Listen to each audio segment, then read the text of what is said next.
All right, what is going on, ladies and gentlemen? How is it going? I'm istherenoonelse. In today's video, we are going to attempt to bridge the gap of communication between ZeniMax and the community. This isn't just PvPers. I have some thoughts. Some thoughts I've been thinking about for a couple weeks now. I've been trying to figure out how I was going to put it into a video, and I think I finally have it. And I wanted to talk to you guys about it because I feel like there's a lot of nuance here, and I feel like some changes should be made for the betterment of the game. My goal with my channel is to help people in the community with builds, build ideas, provide fun stuff, cool content, stuff like that. And, you know, obviously Vigor Map that's just absolutely bastardized and complete garbage, but that's a different topic. But yeah, that's the goal with my channel, and I'm not trying to, this is not directed at the community or developers or anything like that. This is just me having a conversation. And so hopefully with you guys in the comment section, you know, because that's what I want to do. But anyways, communication between the PvP, well, the ESO development team and just the ESO community in general hasn't always been great. It hasn't always been top notch. You know, there's been fallouts with the class reps. Obviously the PvP community has been through some things for the last 8 or 9 months, and yeah, they're not just the victims. Obviously PvPers have been upset about the game and they go and say nonsense on live streams and stuff, but it's gone too far. It's gone too far, and we need to start attempting to bridge this gap and work to make things better. Because for one reason, performance has gotten better in ESO. And I talked about this last year. I talked about it like if performance improved, you would see an influx of people coming back to the game. Well, performance has been pretty solid for the last 4 weeks now on PCNA. And Christopher ESO is back. Bangrush is back playing. I saw him playing today. Lots of content creators are back. Lots of my friends are back playing the game because they're excited, because they never wanted to leave ESO, but the game didn't work. You can't play a game that doesn't work. And so they moved on to other stuff. But now that ESO is working, they're back. They're back. They want to play. They want to compete. They want to grind gear. They want to pay for mythics. They want to pay for new cool mounts. There's a new influx of players, especially from the PvP community, that are back. And so I want to talk about, you know, ways that we can bridge this gap to make things better. And the thing that made me start this conversation was looking at the Arctic Blast changes. And I know, guys, this is weird. I will tie this all together, and I want to explain my point of view. But Arctic Blast was adjusted this patch, and so they essentially nerfed it. They nerfed it. It takes 3 ticks. It takes 5 ticks instead of 3 like it used to. And the reason for that was right now this ability is offering too much offensive nature for the Warden. I go into detail further. You guys can read it. It's up there. But it provides too much offensive nature for the Warden. Now, this is a bad change. There's no sugarcoating it. This is just a bad change from anybody that has played a decent amount of PvP. If you look at this, like, it just doesn't make any sense. Like, this is Warden, and Magden specifically, is one of the worst specs in the game from an offensive perspective. It is not good. It is not good at all.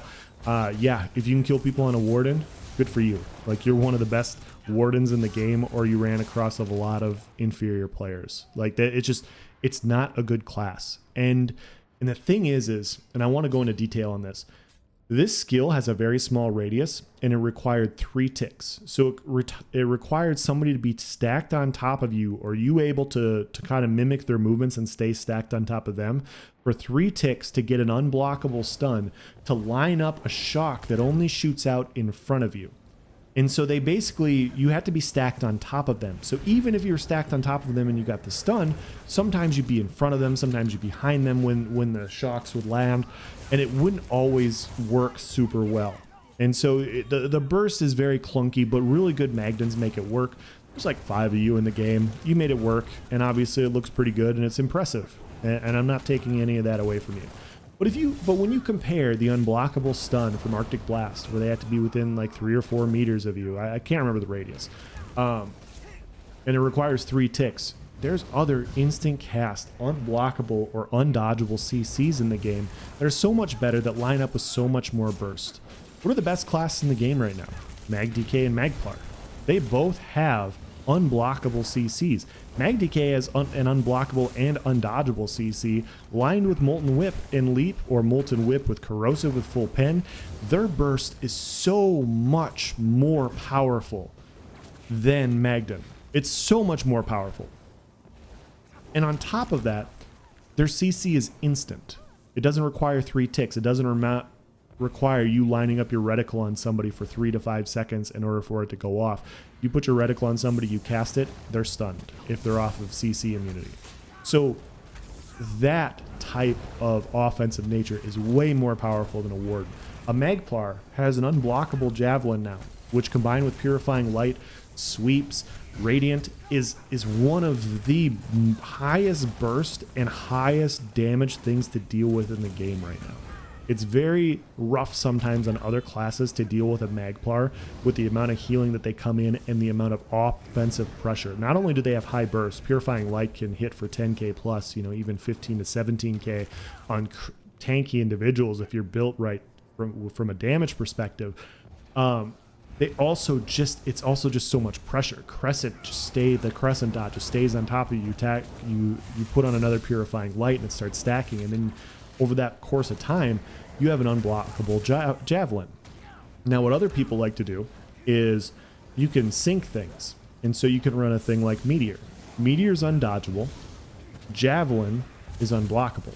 And so you can drop a Meteor and you can time your Javelin to where no matter what the defender chooses, they're going to fail. And so you have Purifying Light with Sweeps, with a Meteor, with an undodgeable, unblockable stun combination that is Meteor and Javelin, that you also have an Execute stacked on top of it. That is way more burst than what a Magden has. And it's instant. Because if you try to dodge the Javelin, you're going to get bounced by the Meteor. If you try to block the Meteor, you're going to get CC'd by the Javelin if they're timed correctly. And good players can make it work.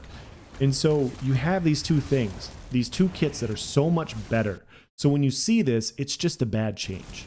And it makes you wonder where it came from. Because if you talk to any player that PvPs regularly right now, and I don't blame the developer. I want to be clear, guys. I don't blame the developers for not playing PvP. A lot of players have quit PvP because it's been unplayable. Why would developers jump into the game? The thing that I'm trying to say is why make a change when you don't know something about an aspect of the game? Like, I was invited to do just as an example, Cap and Crunch invited me on a podcast to do a tier list for High Isle, and I haven't played this game regularly in like 5 months. I haven't played most classes in over a year now because I've been busy for the last year. And so I told him I'd love to do the next one, but I'm woefully uninformed to do a casual top 5 PvP podcast. I just don't know. I feel like I'd be making stuff up, and I would take away from good arguments that other people have about good classes. And so that's the standard I hold to myself about a casual hobby that is YouTube content creation. And so if I didn't know anything about PvP, I just wouldn't touch PvP.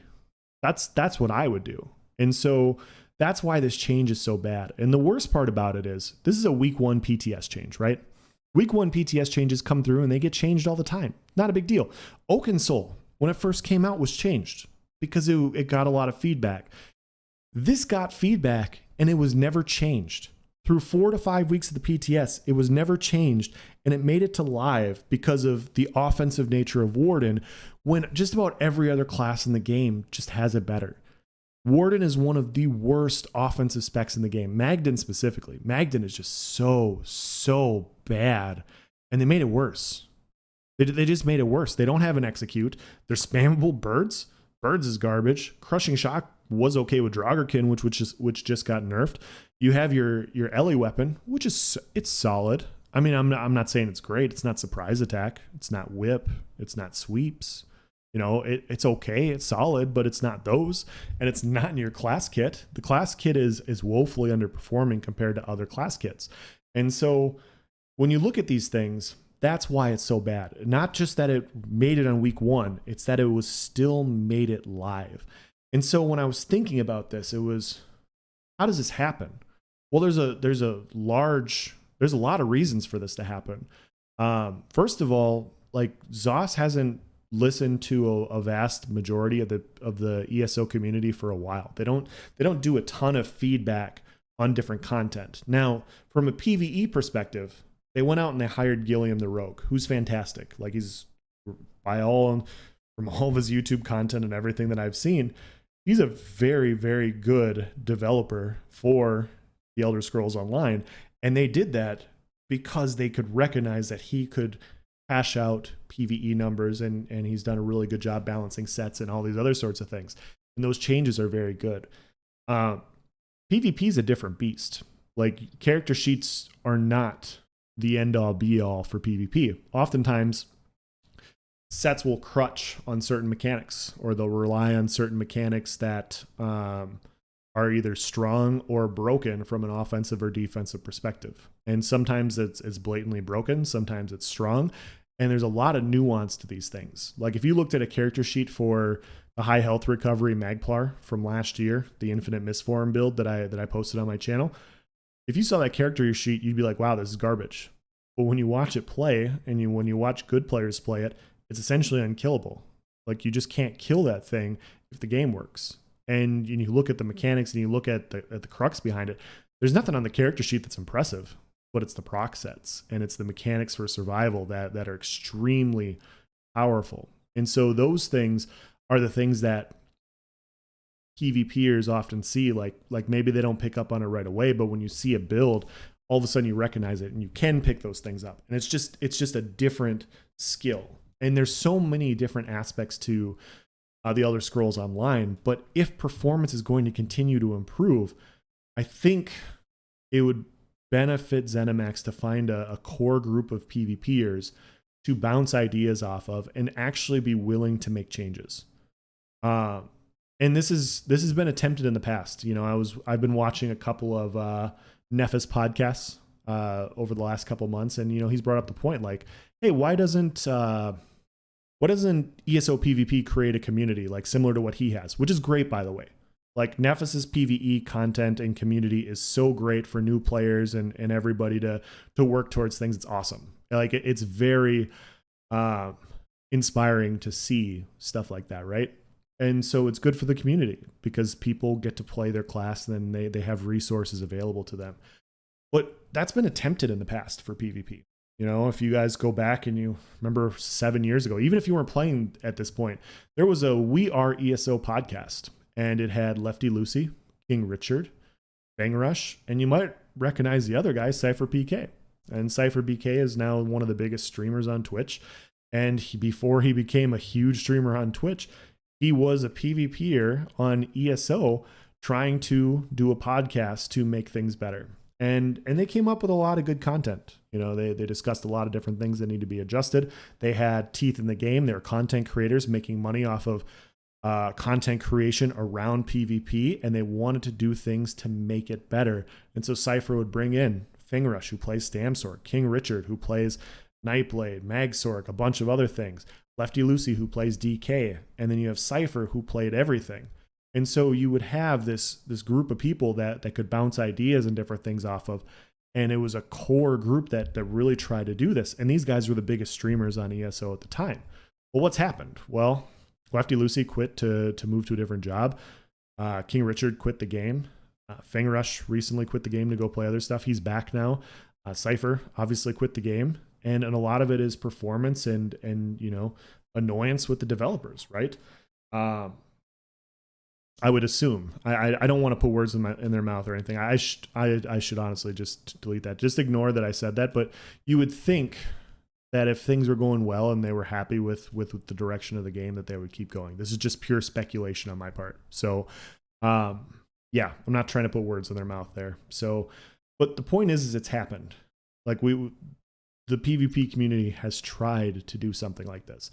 You have people like The Real Godzilla a couple months ago trying to get an interview with Rich Lambert, wanting to have just a conversation about PvP and update. Because guys, don't forget, 2020 was the year of performance. And I'm not saying this to be angry or upset. Hopefully you guys can tell from my voice that I'm not upset about this. But performance updates were 2 years ago. And we've gotten no update on anything, no update on things that they're working on or whatever. And people just want answers. And I understand it from the ZeniMax perspective, right? Like, you've been working on it for 2+ years and it hasn't worked. You don't have any answers. I understand, but you have to kind of see both points of view, right? And so there's been a lot of toxicity, like between the players and the developers. You have players that are upset about performance in the game and they go to different chats and they spam different things. And it's gotten to a point that they literally moderated words like PvP and Cyrodiil out of live streams. A core aspect of ESO is PvP. And they just moderated it out, probably due to trolls and just not wanting to respond to stuff that they don't have answers for. But it's a bad state of affairs when that's what you have to do, right? Like, when you don't have answers, when you don't have a solution, and you just decide, you know what, we're going to mute all these responses. It's not a good look. And this comment from Zos Kevin, an administrator on the forums, kind of shows that. Like, that's too far. He even says it's a little heavy-handed. and yeah, that's where we've gotten. And so what has happened is you have the development team that's basically shut down, unwilling to really respond with a vast majority of the PvP community. And you can go back and you look 3 or 4 months ago to the Rich Lambert's wife wah thing, which obviously upset a lot of other people for the same reason. But you have these responses, you know. Well, as a community, you see ZeniMax not wanting to interview your content creators, not wanting to have a discussion with your content creators, even if some of the questions are a little bit hard or they're a little bit difficult to talk about because you don't have an answer, not even wanting to have a discussion with that aspect of the community. And interviews have been done in the past. There's been plenty of times where content creators have interviewed devs on ESO. There was a time 3 or 4 years ago, getting the name of the guy, but a Twitch streamer that was part of the stream team interviewed Rich Lambert like 3 or 4 years ago. There's been precedent for this. It's not crazy. It happens in other games all the time. There's a precedent for people to want to talk and to have these interviews and to have these discussions and to just hear feedback about the game that they want to play. And so as the community, you look at this and you see, the development team banning PvP and Cyrodiil from chats, not wanting to talk about things, not giving you new updates, saying wah on live streams. And you see changes that just don't make any sense that make it live. You just start to stop wanting to provide feedback, right? And so you see a lot of PvP players stop going to the forums. They stop going to the PTS forums to test stuff. The PTS is an acronym for the Public Test Server, which means that when things go live, they go on there and test and they report bugs and they report changes and they provide feedback to the development team to make changes. A large portion of the PvP community has been so turned, and in both ways, I'm not saying, oh, woe is the PvP community, because a lot of people are at fault on our end also for it getting this far, but it goes both ways. It really does go both ways. And because you don't have as many people testing and providing feedback on the PTS server, ZeniMax sets forward things like Arctic Blast that go unchanged. And people did provide feedback, but that's the point, is people still provided feedback on the forums and it still went unchanged. And so the bridging of the gap is this. After all this video, we finally got to the core crux of this entire thing. The game is working, and who knows how long it's going to work, but if this is the baseline for how it's going to work going forward, it's awesome. It's great for the community, it's great for the players, and it's great for ZeniMax because they're a business and they're going to have a larger influx of players. And you can already see it in Cyrodiil. More and more people are coming back. Now, what do you do to keep those people coming back? You make good changes, you make things fun, you make classes fun. You want to provide options for people playing their favorite class to where when they run across another class, they don't go, oh, I'm dead because it's this and it's the best thing in the game. You want them to have a fighting chance. You want to give them tools to survive, deal damage, and win. And right now, there's a few really good classes. MagDK, Templar, Necromancer, all very, very good classes. Nightblade, I would say, is a good class. Bowsork is fantastic. You have a bunch of very good things, and you have a few really bad things. And so the goal should be to bring that other stuff up to make it as fun as it is to play MagDK. Because a lot of you guys, like, let's be honest, from what I see in Cyrodiil, about half the people in Cyrodiil right now are playing MagDK. And so probably half the people listening to this video right now are probably MagDKs. There's a reason you're having fun with it, right? Because it is a fun, dynamic play style with burst and like, you know, when you're on a MagDK, you can kill anything. You know that you have the tools to kill anything in the game. Same thing with Magplar. Like, those types of classes are great. And so, cool. Let's fill out the toolbox for all these other classes and bring people back into PvP. Get more people excited about it, because the more people that are in PvP, the more content creators you're going to have, the more people pushing out on Twitch and showing gameplay. And that is invaluable advertisement, guys. I can't tell you how valuable it is to have that a community happy about a game and wanting to push out content. A few years ago during 2020, when COVID was, when we were in lockdown, I wanted to play another game, and I was scrolling through YouTube trying to find other stuff, and I ran across Madden. And I haven't played Madden in a long time, guys. And it's been years since I played Madden because I don't like it. They replicate things. It's basically a rewrap of the same game over and over and over again. And I knew that. But then I got into watching YouTube content. I got into watching different content creators streaming and playing Madden. And I got kind of excited about it. It's like, wow, this looks like fun. This looks like fun. This is a change of pace that I needed. And it was Twitch streamers and content creators that got me into the game, because there were so many of them. So much different content out there that I was like, you know what? I'm going to try it. I haven't played it in forever. I'm going to play it. And guess what? It is just a rewrap of the game that I never used to play. And they got me. Whatever. But I was excited about playing it. I don't regret it. I don't regret buying it. I was excited about the game at the time. But that's what stuff like, when you have a community that's having fun with a game, that's what you get. You get people talking about the game and talking about how fun it is, and you get more people in, and all these sorts of things. That not only is it good for the community, but it's good for the pocketbooks of the Elder Scrolls Online team. It's good for the company. And so, yeah, I see it, and it's a win-win situation. So what do we got to do? There's got to be a communication line there, and it doesn't have to be public. It doesn't have to be vocalized or anything. Just find some PvPers you can trust, whose opinion you value, and honestly listen to them and listen to potential changes made in the future, so that you can keep pushing forward a game that is actually working now. So yeah, that's gonna be the end of this video. Hopefully it makes sense. Let me know what you guys think in the comments section. If you got it this far, please, you do me a huge favor by leaving a like. And if you like content like this, obviously potentially subscribe to the channel and all those other sorts of things. But yeah, I'm gonna end it here. Thank you for watching, guys. Have a nice day.